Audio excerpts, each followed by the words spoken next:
So how do you do the herringbone stitch? Secure off your threads to begin.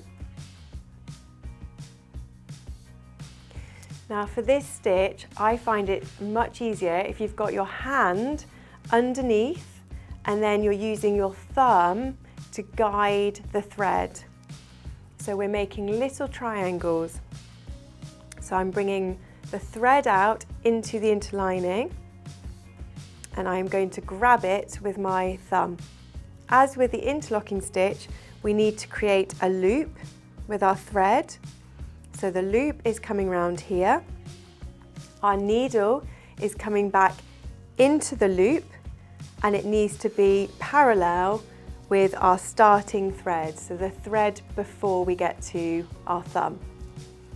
And we're just going to take a tiny bit of the interlining, parallel with that thread, and we are inside the loop with our needle, and we'll pull up, which gives us that lovely lock, and that gives the stitch its strength.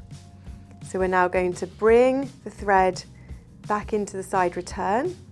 We have secured the thread in position with our thumb. We are creating the loop with our thread again.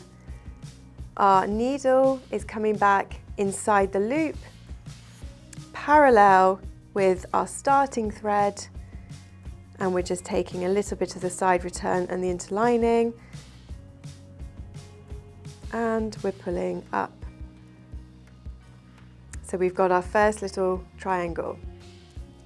At no point are we going through to the front facing fabric on this one. So again, I'm using my thumb to guide my thread. It is automatically pushing the thread out in the right direction for my loop. My needle is inside the loop. It is parallel with the starting thread. And I'm pulling up to get that lovely little lock. And I'm using my thumb to bring it back onto the side return. My loop of thread is coming back round. My needle is inside the loop. It is parallel with the starting thread. I've just got a bit of the side return and the interlining. And I've pulled up.